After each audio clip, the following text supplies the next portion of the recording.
Welcome to the 15th session in our webinar series with the Alliance for Water Efficiency. WaterSense and AWE started this series in 2015. The goal was to reach the different audiences that have a role in ensuring outdoor water efficiency, including landscape professionals, local governments, and water utilities. We've had 14 successful webinars to date, many of which highlighted how local governments and the outdoor industry are working together to reach consumers. All of our webinars have been recorded and are available for on-demand viewing for people who are busy during the day when we hold the live session. Let's cover a few housekeeping topics before we get started. All attendees have been muted when entering the webinar to minimize background noise. Please type questions into the chat box at the lower right-hand corner of your screen, and we'll answer those questions at the end of the webinar. This presentation will be available on the WaterSense website and AWE's YouTube channel following the webinar. First, we'd also like to hear from you with a few polls. So our first question, who do we have on the call today?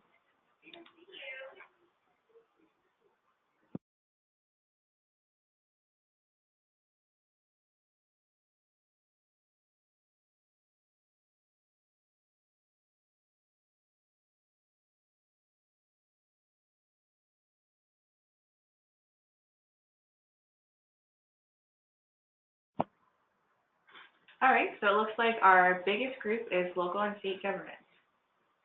And then our next question, what part of the country are you calling from?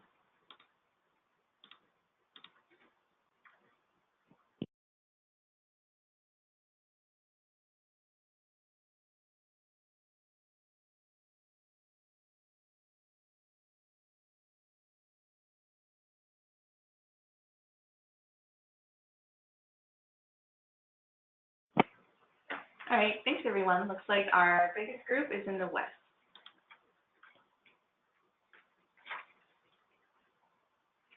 Today's webinar is demonstrating the nexus between water efficiency and stormwater, lessons and opportunities to drive innovation. Our featured speakers include Bill Christensen is the Director of Programs at the Alliance for Water Efficiency. Bill has been in the water industry since 2002 when he got his start working for planning and management consultants in Carbondale, Illinois. Bill joined the Alliance for Water Efficiency in 2007. Julius Duncan is the environmental engineer for WaterSense outdoor programs. He works with the technical team on new outdoor product specifications and coordinates with the professional certifying organizations to develop helpful resources to communicate with certified irrigation professionals. He has a master's degree in agricultural engineering from the University of Georgia and a bachelor's degree from Florida A&M University. Deb Lane is a water resources analyst for the City of Santa Rosa, where she provides training, education, and administration of water use efficiency programs. She administers the city's commercial, industrial, institutional program. Deb is a board member for the Qualified Water Efficient Landscaper program. She holds multiple certifications in water use efficiency. And now we'll turn things over to Bill. All right, thank you. This is Bill Christensen with the Alliance for Water Efficiency, and I'm going to give a quick update on AWE's Outdoor Water Savings Research Initiative. I want to provide an overview for attendees who may not be familiar with it and give an update for those who are. So next slide, please. AWE launched its Outdoor Water Savings Research Initiative in 2015 to identify what programs, practices, and technologies can support effective utility outdoor water efficiency programs. Phase 1 produced a report that detailed existing research and identified gaps in research needs. So this helped pave the way for Phase 2. Phase 2 has included the Peak Day Water Demand Management Study, which was released in 2017, and our most recent Landscape Transformation Study, which was released in February of this year.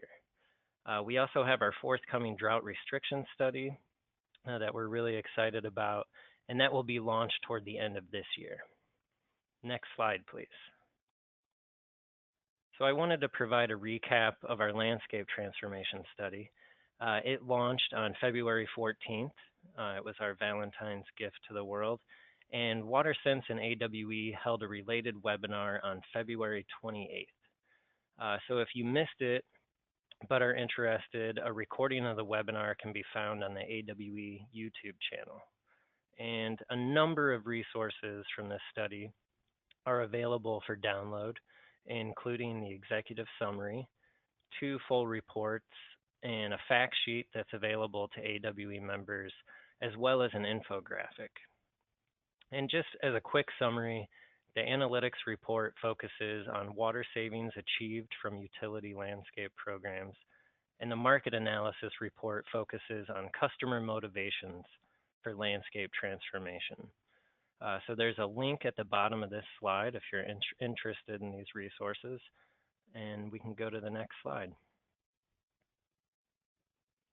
So the last slide mentioned that there will be more to follow, and later this month, we will release our Sustainable Landscapes Utility Program Guide. The guide is based on the findings of the Landscape Transformation Study, and it's intended to assist both utilities that are just getting started, as well as sophisticated utilities looking to enhance or refine their programs. The guide covers general considerations for landscape programs, as well as considerations for specific landscape program types. This could be things like education programs, rebates and incentives, and turf replacement. And it includes some great program examples with some lessons learned that are just very valuable to learn from. So we're very excited about this resource, and it will be available to AWE members later this month, both in printed form and electronic form for download. And so that's my AWE update, and now I will hand it off to Julius. All right, thanks, Bill. WaterSense was created to address issues in water efficiency. Stormwater management practices, such as green infrastructure, are often overlooked as ways to improve water efficiency. Over this presentation, we'll discuss how designing a landscape that manages stormwater can also be more efficient in reducing the need for supplemental irrigation. For those of you that are new to WaterSense, WaterSense is an EPA voluntary partnership program that identifies water-efficient products, homes, practices, and programs. Experts estimate that up to 50% of water used for irrigation is lost due to wind, evaporation, and overwatering. Poor irrigation system design, improper system installation, lack of maintenance, and improper scheduling can be contributing factors to this water loss. To address outdoor water use, WaterSense has labeled irrigation controllers and spray sprinkler bodies with integral pressure regulation. Irrigation controllers use local weather data to adjust the irrigation schedule based on rainfall and landscape needs. Spray sprinkler bodies reduce the incoming pressure to the most efficient pressure range for the sprinkler. Irrigation professionals certified by a WaterSense professional certifying organization are familiar with the concepts of water-efficient irrigation design, installation and maintenance, and irrigation system auditing.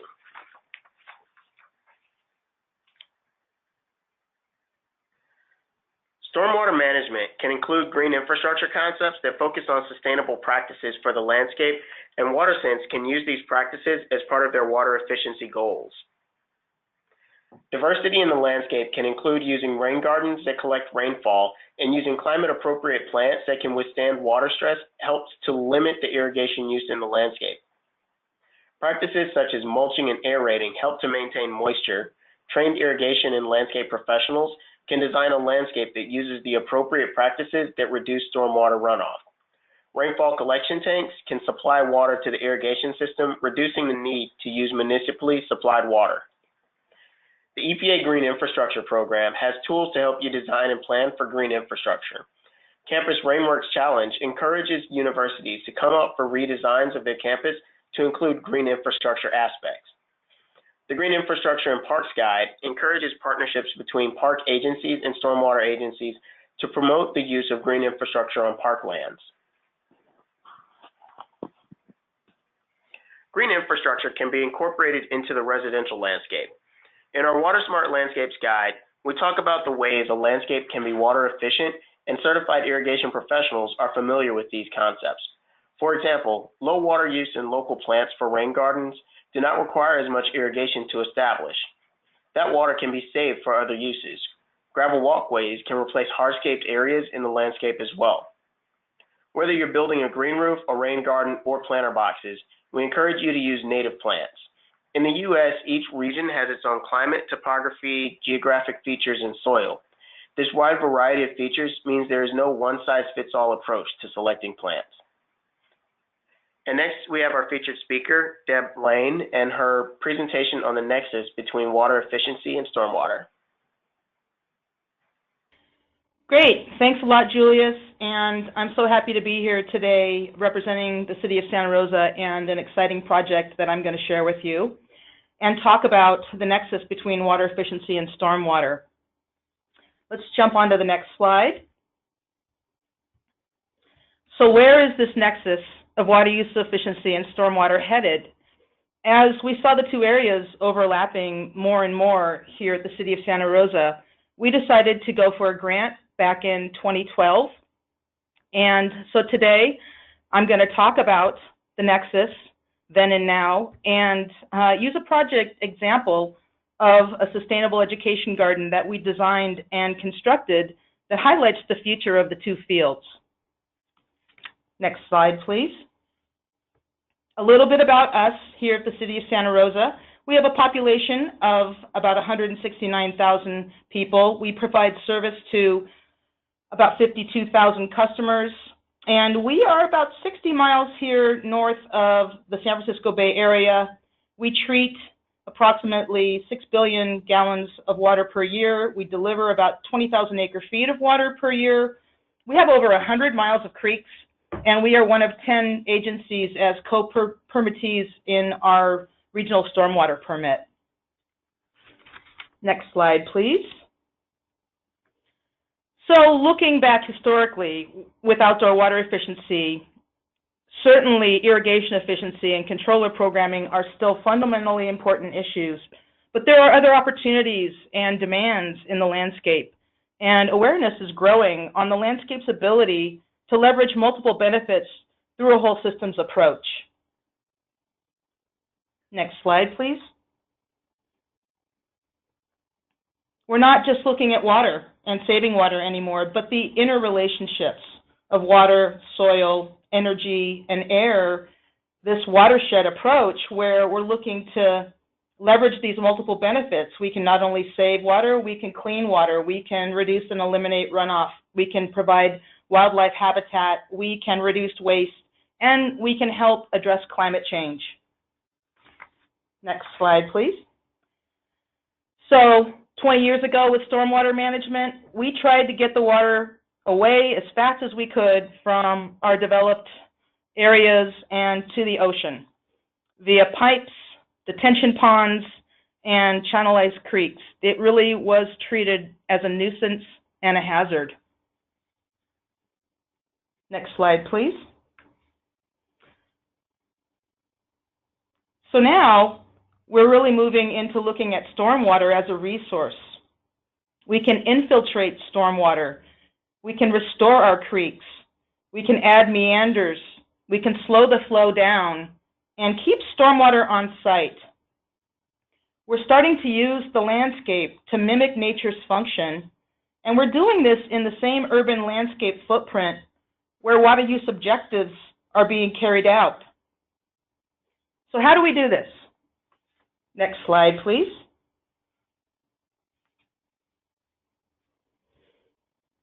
We're using a stormwater practice that's called low impact development, or LID.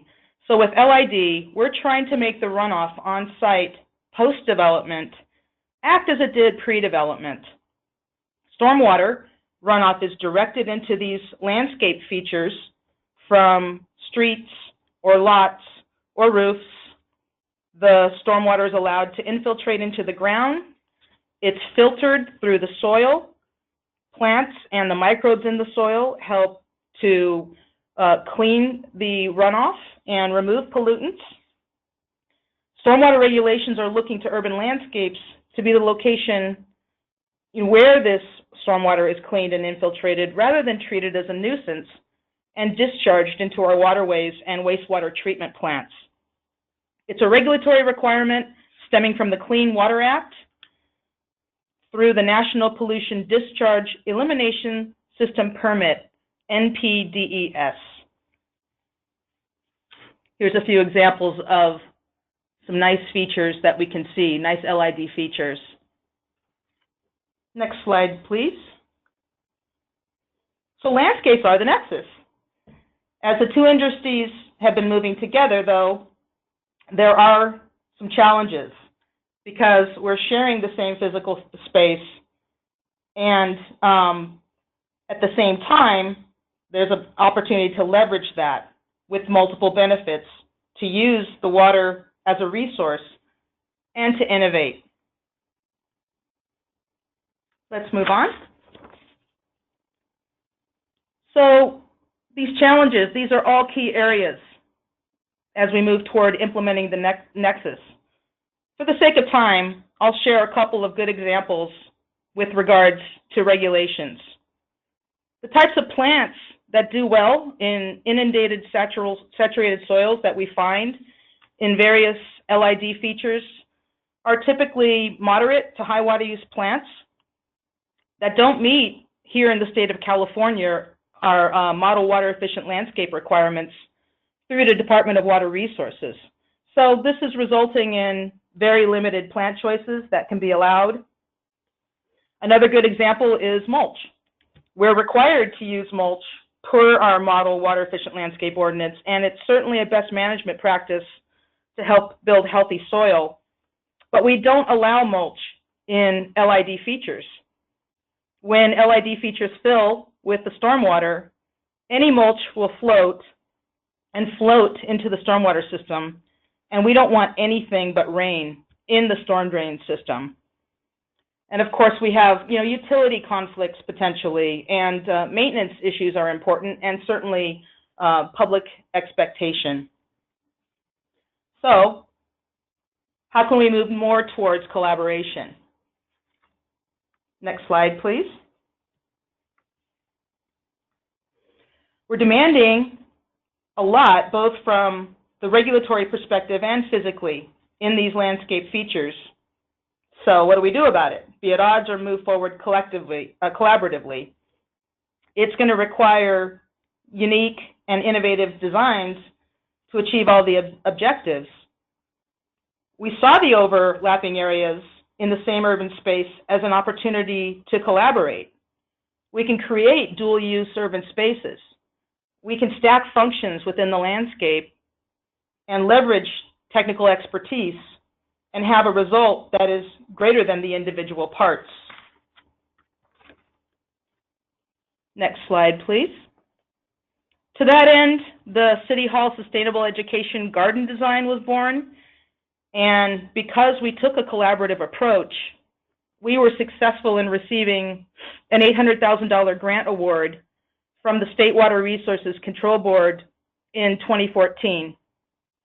Project construction was completed in the spring of 2017. And you can see in this picture, that was what the landscape looked like at our City Hall campus before we started this project. It was mostly lawn and ivy and not really utilized very much. And it was an old landscape. It was an old irrigation system. And you'll see pictures of what it looks like now. Next slide, please. So this is a concept picture map that we created as part of our grant submittal documentation. This is our City Hall campus, looking from an aerial view down. And you'll see that website link is the project webpage. And there are a lot of great materials on there. And I'll mention now, was happy to see how many agency and industry folks we have on this webinar. All of these materials are open source. We are very happy to share them with you. And that includes plans, specifications, all of our grant documentation, all of the materials that were developed, including signage and content, etc. And there's also a video as part of the grant program. We developed an informational video, which I would suggest if you would like after this click on that website link and take a look at the video. So you can see, I'll go briefly because I'm going to get into each element, but we did bioretention in that parking lot on the right-hand side where we did treat a lot of the on-site runoff in that parking lot using the existing grade of the parking lot. You see the purple areas of the roof structures. That's where we collected and redirected the stormwater and redirected it into the swales, which are the blue markings that traverse down those landscaped areas before they tie into the storm drain system. And you can see our proximity to the Laguna de Santa Rosa. And so it was also an environmentally sensitive area that had significance to work with treating that stormwater runoff in a holistic way. Next slide, please. We felt the City Hall was the best place to do this. This is a unique location.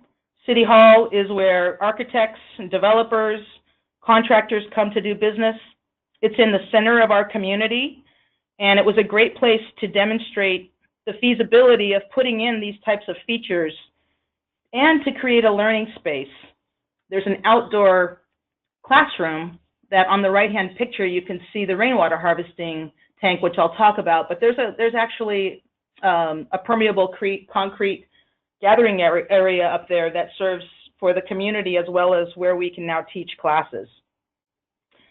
Now that the project is complete, I'm going to go over the main project elements and highlight the successes as well as lessons learned.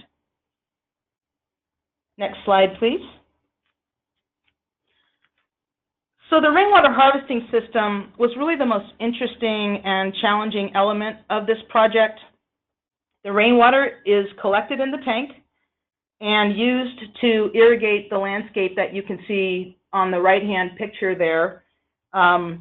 When the tank is full, the additional water overflows and traverses down the swale. And you can see that overflow in function. Certainly that's why we were testing, because there are no clouds, rain clouds in the sky at that time, but it's quite beautiful as well.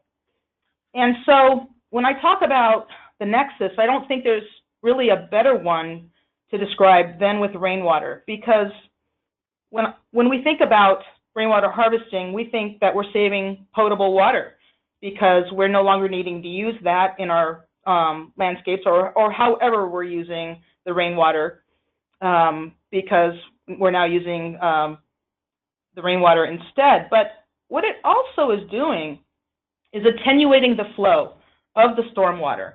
That tank holds back the flow of the stormwater, which is coming from the roof, which helps to slow the release downstream and reduce impacts to Santa Rosa Creek, where the storm drain system discharges. Prior to that, the water was going directly from the building to the storm drain system. That tank provides about 1,200 gallons of working storage, and we had to install flow meters in the system design, which we successfully were able to do in order to calculate the amount of potable water saved.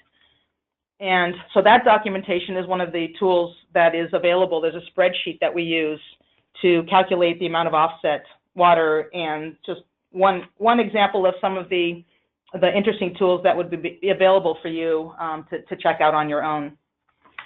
Next slide, please. Here are a few fun construction pics. We chose to oversize the tank to match the modern brutalism of the building architecture. Brutalism is a 1960s era design, which is called, quote, truth in materials. So we chose a large corrugated steel tank that matches the simple, strong concrete finish on the building. Moving on to lessons learned. Next slide, please. Be careful what you ask for. We decided to, quote, just add a rainwater harvesting system into the grant proposal. And here's a rough sketch of what we thought we were getting ourselves into. This literally is the sketch that I worked with the design team, our supervising engineer, who's a stormwater engineer, and her staff. Yeah, we'll just, have where the rain comes in, a potable makeup supply line, it'll overflow to the swale, and then it'll go out to irrigation, and we'll probably need a pump. Well, make sure you've got a clear design intent when you start. It can be highly technical. Think about the plans and specs because they're challenging and there's not a lot of availability. And then look at some additional design considerations. So this is a sketch of what we thought we were getting ourselves into, and if you'll go to the next slide, I'll show you what we ended up with. So this is a fairly complex design. The city supervising engineer spent considerable time trying to help the landscape architecture firm with the final designs and specs. We were retrofitting an existing building, which was very challenging. It's an older building. We didn't have, the as-built didn't have a lot of elevations. We had to do a lot of work to figure out how to make this work. So it can be really technical. This is a fully engineered system with a pump. And at the same time, we've got an air gap manifold off to the left because we pull the system offline. Since we have a Mediterranean climate, we don't run the pump all summer long, and we just irrigate off of the main irrigation meter during the summer months, and then we put this back online each fall and through the fall and spring when we are collecting water. And at the same time, we made sure and include all of the elements that demonstrate what you would include in a basic residential system. Our classrooms right there by the tank. So we've got the first flush device. We divert into the swale until we've cleaned the roof off, and then we start to divert into the tank, and then we're attenuating that flow and storing the rainwater. And if we get warm weather and no rain, then it kicks in and we irrigate, etc. So we can have classes right there with our rainwater harvesting rebate, for example, and teach folks the components that you need to incorporate when you're building a system. Continue on to the next slide, please. So additional lessons learned with rainwater harvesting. There's limited industry knowledge and resources available. You need to consider the long-term operation of the system so that all the elements function properly. We made sure to add gaskets that could remove all of these elements in case we need to clean or there's an issue in the system itself. Use care with the specification of materials. We had a custom leaf feeder that you can see in the lower right-hand corner that was very expensive, and despite all of our best efforts with our consultants and whatnot, it ended up not working well at all. Fortunately, Brad Lancaster was in town giving a presentation at the time, and I talked him into coming down and taking a look at what was going on, and he recommended replacing that with this leaf feeder on the top right, which was available through an Australian firm, which I think cost $50, and they even painted it silver for us to make it match. It's working great. So that was really fortunate and worked well. And you can see facility staff cleaning more detailed around each of the inlets from the roof before we started to collect water that season. And so it's going to be important to consider all of these things, particularly when you're dealing with, a municipal facility.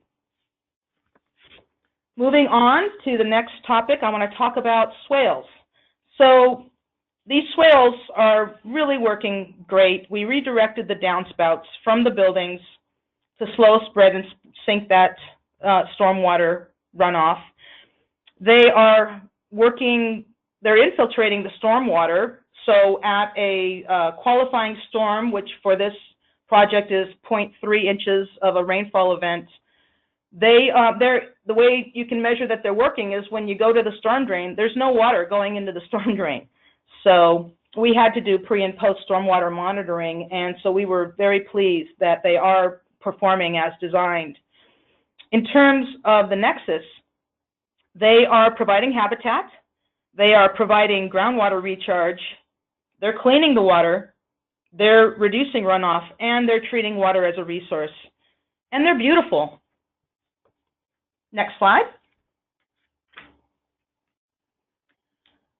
Well, while we could have used more time to be clear on the design intent and what we wanted the swales to look like, the things that we would have done differently in terms of lessons learned point to another key aspect of the Nexus, which is the need for clear communication and clear roles and responsibilities when you're working together. You know, water use efficiency team, stormwater team, consultants that you're hiring, design experts, etc. There were some assumptions and disconnect between the landscape architect and the city design team, which just was based in not everyone having the same level of experience and all working together as closely as possible. We assumed that the swales were vegetated, and we didn't realize that this was not the case until we were into the construction phase of the project, and it was going to be quite expensive as a change order item to add irrigation into those swales and add plants. So another issue was the trench shape and the uniform cobble rock was chosen by the landscape architect to match the building architecture. It does look great, and it really matches that brutalism, and it's strong. But ultimately, we would have preferred a softer, more natural look, like the picture above, which is from a different project. We did have some site constraints that we had to look at with ADA and with grading, so we were limited, but we still could have done some more meandering in there. And also make sure that you consider fabric liner or not. We use fabric liner, but I think doing it again, we probably wouldn't.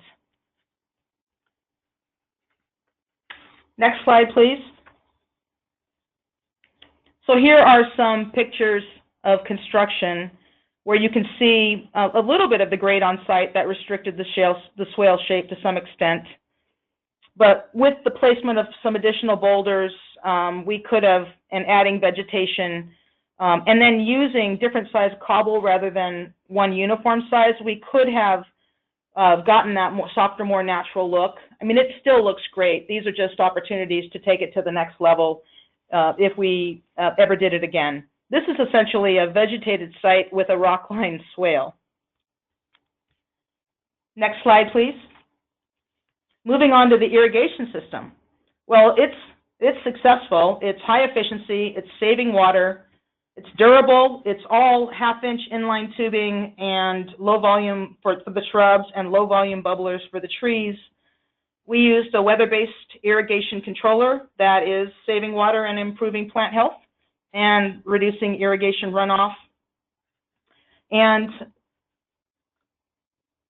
the runoff is another good Nexus example that I'll mention here. Landscape water runoff has a high pollutant load.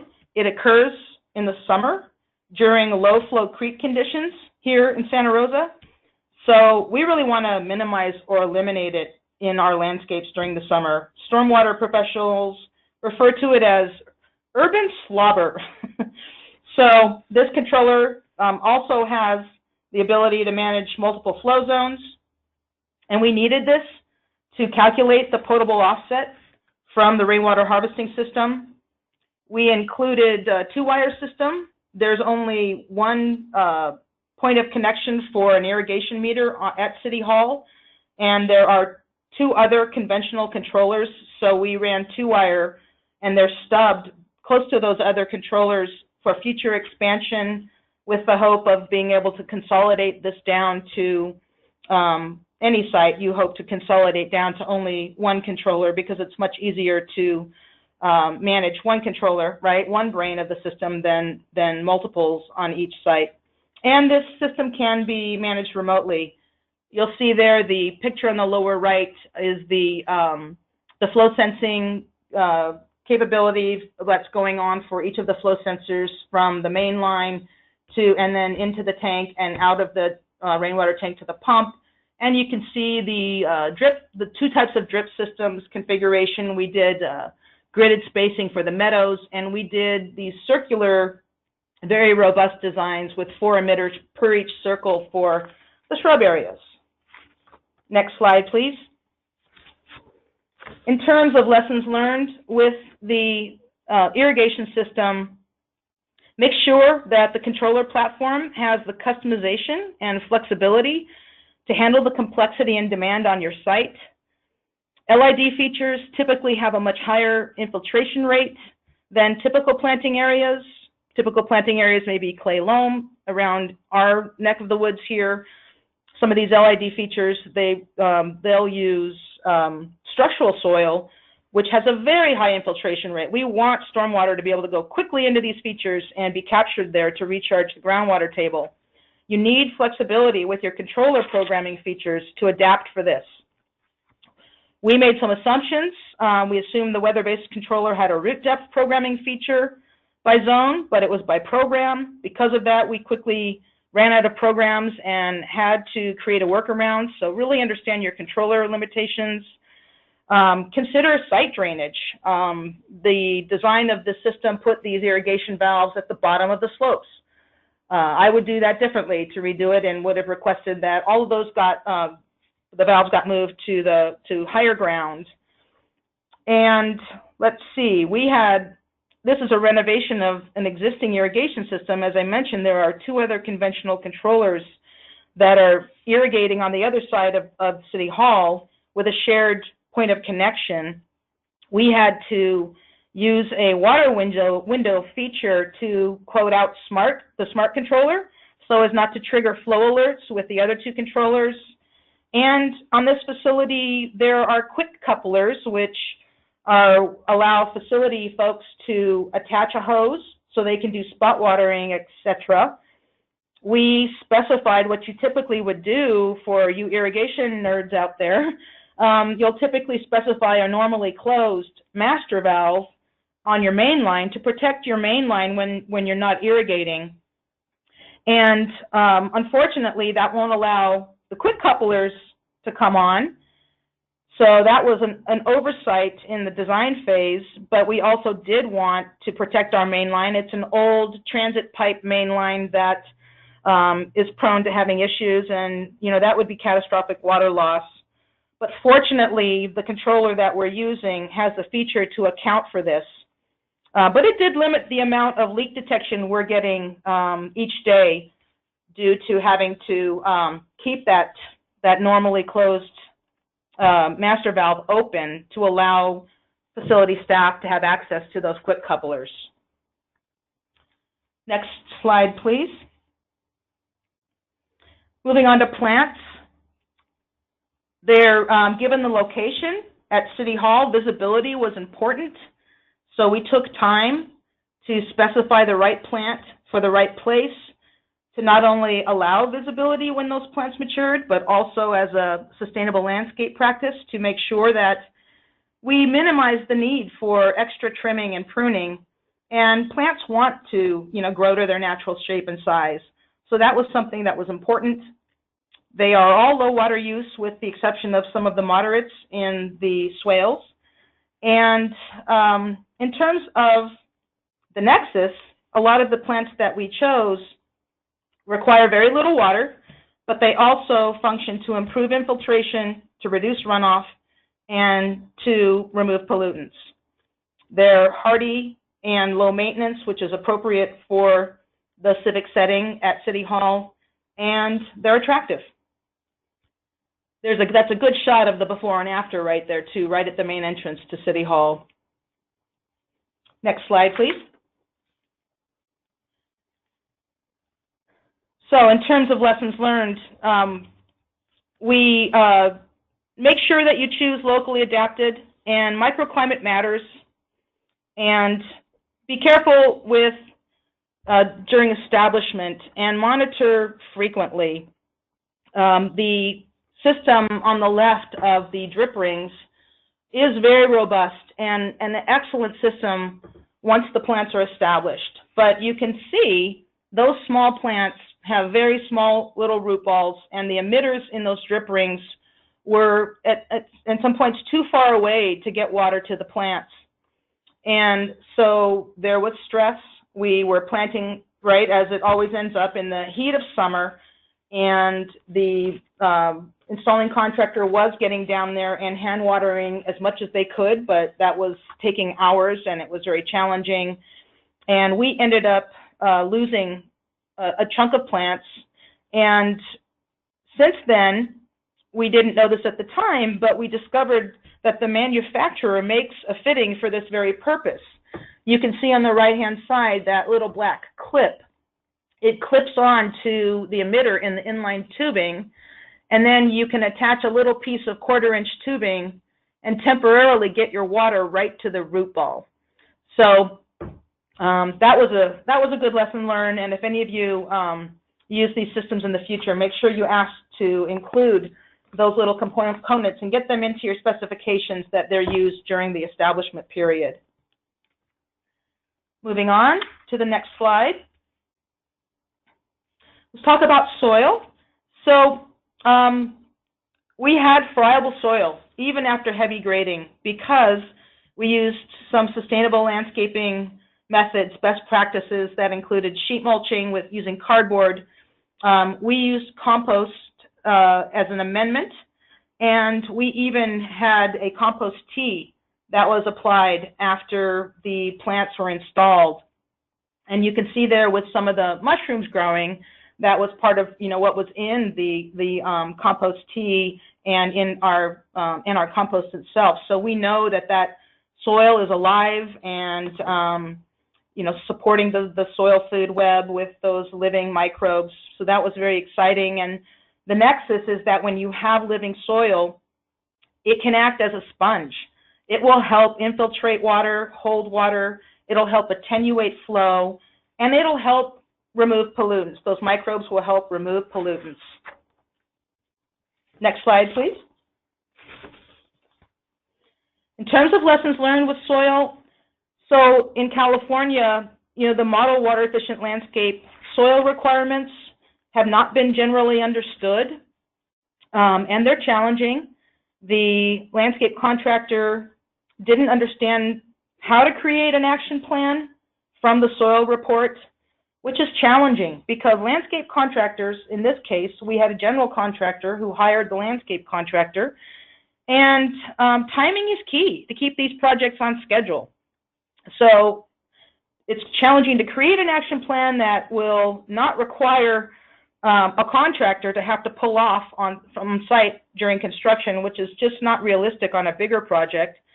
And yet you need to have the correct timing for soil testing so that the amendments or the recommendations that come from the soil report will have the correct timing.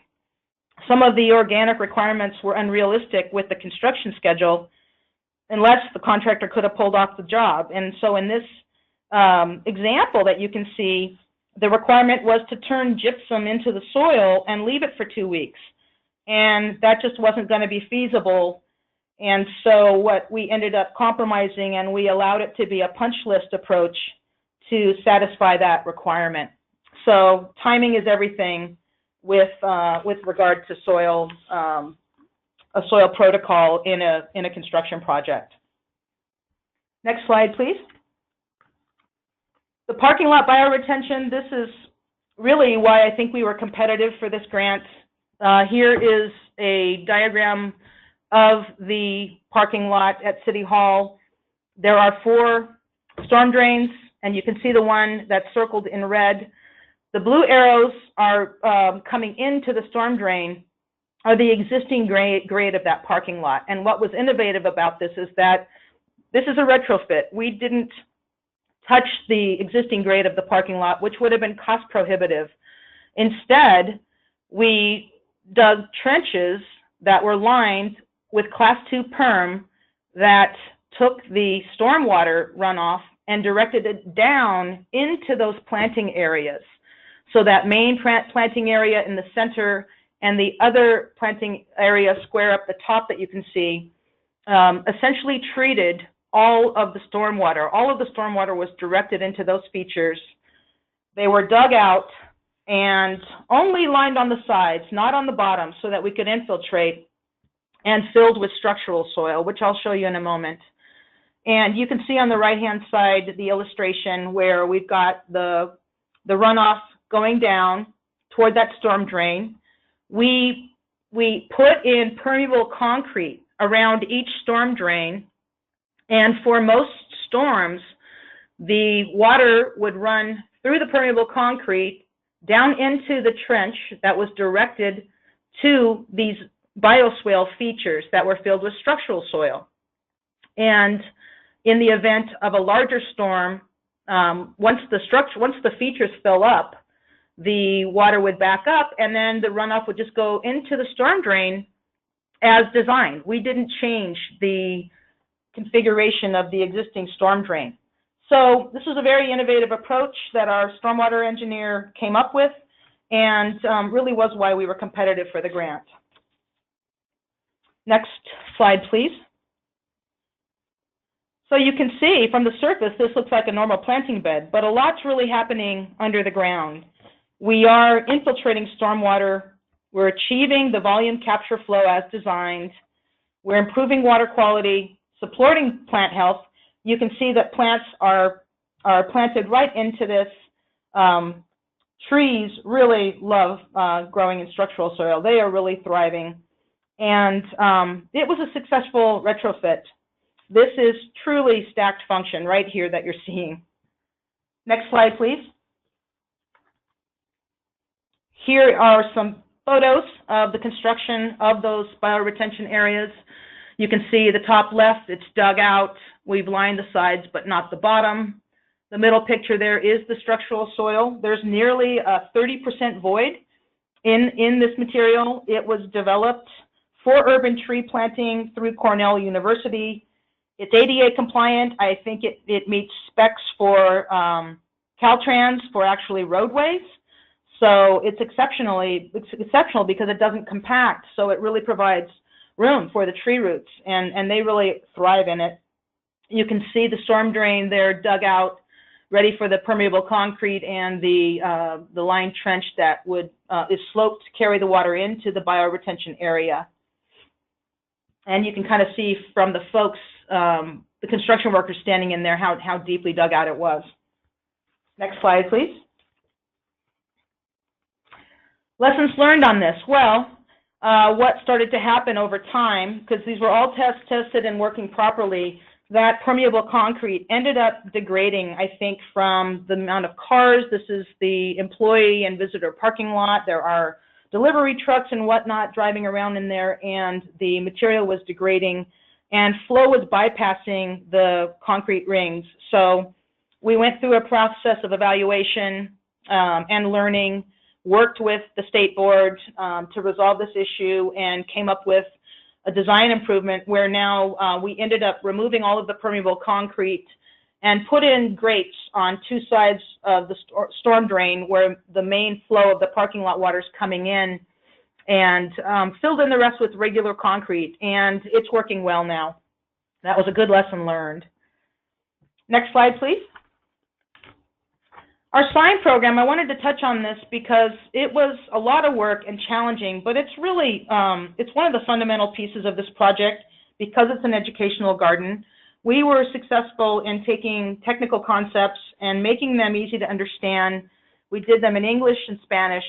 They're always available for folks to be able to come through and do their own learning tour.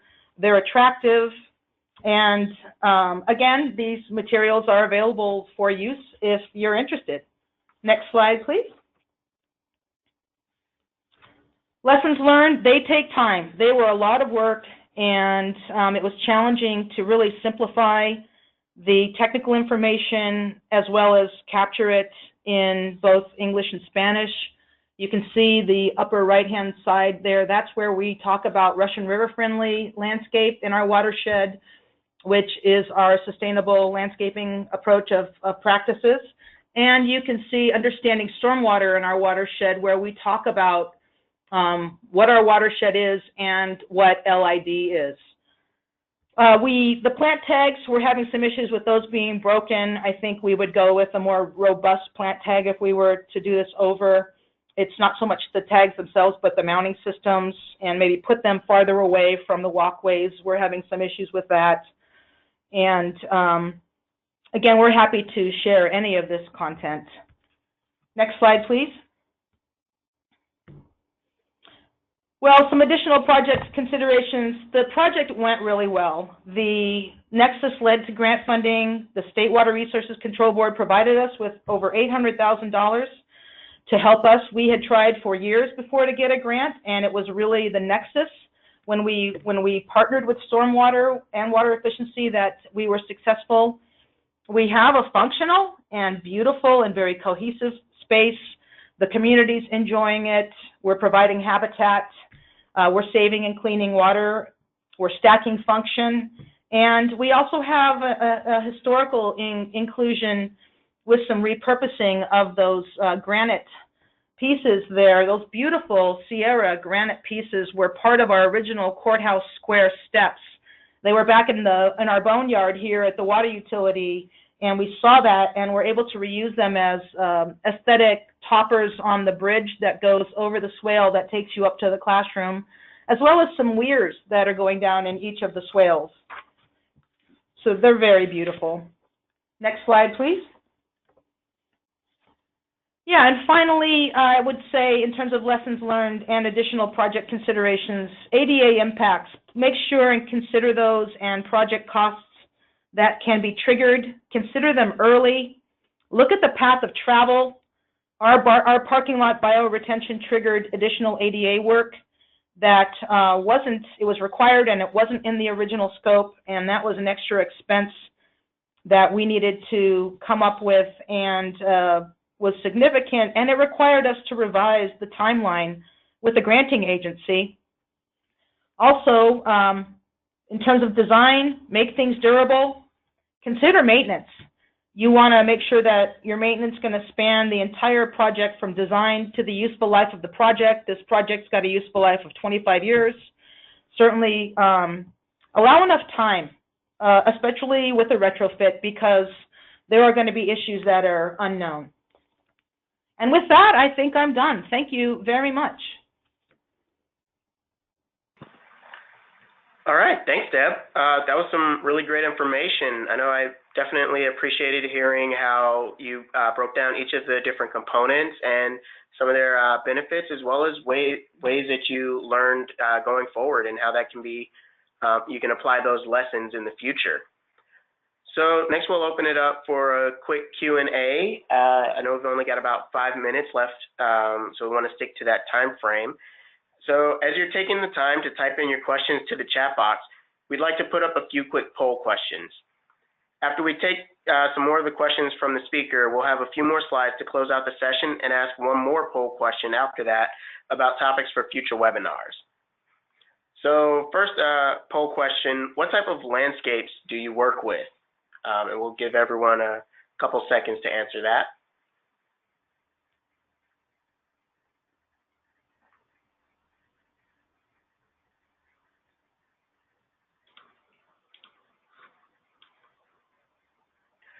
All right, so it looks like the vast majority of people are working on both residential and commercial landscapes. The next question we have, do you need a way to note your attendance for the webinar? If you need that, we can send an email to attendees who've been on the webinar or the phone call for at least 30 minutes. We can send you a proof of attendance. Please note that only attendees that were signed into the webinar will receive proof of attendance.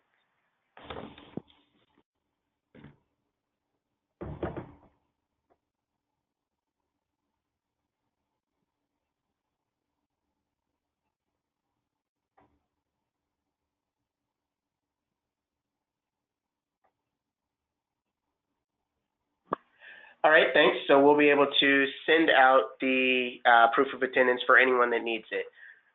So next we'll go on into some questions for our speakers. Okay, so the first question, Amanda, could you go back to slide number 25? Someone wanted to see the URL for the City Hall Garden website. And then while Amanda's working on that, Deb, we have some questions for you. So first, when you were comparing the before and after photos, it appears that some trees were removed in the redesign. Were there any objections or hurdles to removing the trees? That's a great question. What we did was we actually, I think we put in twice or three times as many trees as we removed. Trying to remember the number. You know, no one wants to see trees come down, but we made it a point of, we had some diseased and older trees that really needed to be removed, including a large Monterey pine. And because we were replacing with low water use and trees that ultimately are going to provide habitat, a lot more shade, we will increase the canopy size ultimately, and people really understood that. Okay, thanks, Deb. Next question is, what was the total project cost and how large was the project area? I think we converted just under 40,000 square feet of turf and ivy, and the project budget was about $1.2 million. We did end up spending about an additional $300,000 for the ADA compliance that I mentioned. We had to put in, you know, a full ADA compliant parking area as well as sidewalk. We had to do a lot of work on the various sidewalks in the path of travel. Got it. Okay, thanks, Deb. Next question. Are you able to measure the amount of water you're capturing in this project? In the what? In the bioretention project? That, we do not have a way of measuring that. I think there's a way to calculate it based on understanding the square feet of collection area and rainfall. We did not include that as part of our analysis of what we were required to do. It was more looking at pollutant load and whether it was detect or non-detect. Okay, next question is, what type of fabric liner was used and why wouldn't you use it again? I think it was the typical, now I'm not going to be an authority on this. I'm sorry, it's just the typical brown type of fabric liner that you see, and I'm sure it's synthetic based, and why we wouldn't is because we want to maximize infiltration. And the flip side of that is you may get more weed growth, but ultimately we want to maximize infiltration. Okay, thanks, Deb. So it's 3 o'clock now, so if people want to stay on the line, we can take a few more questions. We do have several more on the list. So our next question is, how affordable is this for individual home residential? What a great question. You know, it's actually a lot more affordable than you might think. You're looking at a highly engineered and designed project, but, you know, and we'd love to see more and more of this work being done where we see some demonstrations in the residential area. I'm not going to be able to give you actual cost estimates, but if you are just wanting to redirect your downspouts, in fact, I'll put a little plug in for the free landscape design templates. If any of you go to savingwaterpartnership.org, we worked with the Sonoma Marin Saving Water Partnership, created landscape design templates for our rebuild folks through the fires that we had in 2017, and they included LID features. So there are specifications on the plans to redirect downspouts, put in rain gardens, and even bioretention. So savingwaterpartnership.org will go there, click on the landscape design templates. You can see the free plans and specs, and you can use those to actually build them in your homes. And they're really not that complicated at all. There might be cost estimates that are included in those design specs, so take a look there. We hope to be demonstrating those. I know that one of our local nonprofits, Daily Acts, got a grant and they're building a few gardens for some of the applicants, and they are going to be including some of those LID elements. So check back later on that, and maybe we'll be able to provide more results on the cost estimates of those. Thanks, Deb. So next question is, who maintains these areas? Do you have dedicated staff just for this garden? Great question. So important. Before we went forward with this project, we did make sure that we actually appropriated funds for ongoing maintenance because, and for water, because that was an important issue on our end to make sure we have that useful life, that we have to make sure that the project is healthy and vibrant and functional.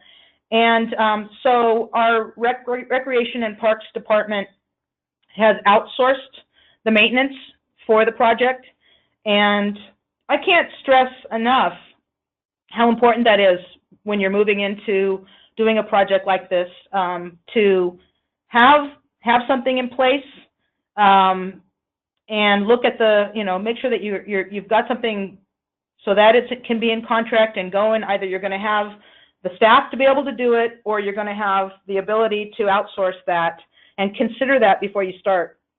It's an ongoing challenge, right? It's an ongoing challenge, and the more that we can develop some operations manuals. We did do that for part of the grant agreement, and then it's been helpful. I done a lot of coordination with the Rec and Parks Department to help them understand the ongoing maintenance that has to happen with the various components each year.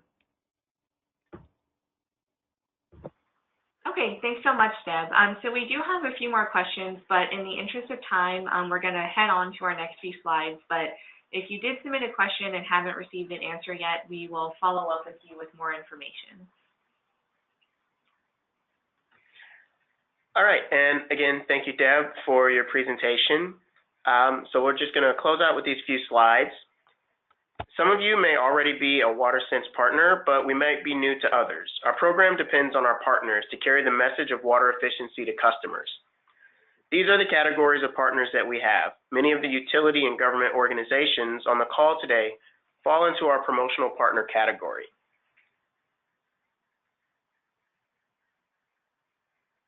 I want to encourage you to become a WaterSense partner. After all, it's free, and we have a lot of material to help you communicate water efficiency. Our partners work together to promote WaterSense labeled products and spread the word about water efficiency. Our professional certifying organizations train irrigation professionals on the factors of water efficient landscapes, including sustainable landscape factors we discussed today.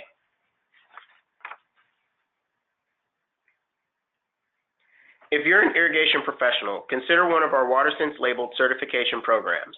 These programs offer certification in irrigation system design, installation and maintenance, and irrigation system auditing. Currently, over 2,800 professionals have been certified by WaterSense labeled programs across the country. These certified irrigation professionals are listed in our directory of certified professionals on the WaterSense website. And if you are a property manager looking to improve your landscape, you can use the directory of certified professionals to search for an irrigation contractor in your area. And finally, our last poll question. Hopefully you're finding these webinars to be beneficial. We'd like your input on potential topics for future webinars. So put here, what webinar topics are you interested in for the future? And you can select more than one. And if there's something you don't see here, please feel free to type that topic into the chat box.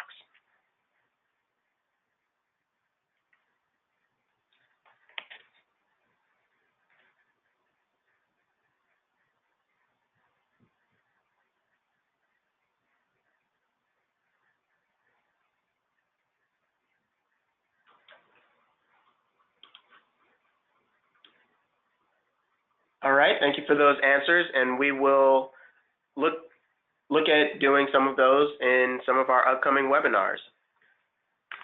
So I want to thank our speakers today, Bill and Deb, and thank you to all of our participants and We look forward to the next webinar coming up, and we'll send out an email shortly with the next upcoming topic. Thank you.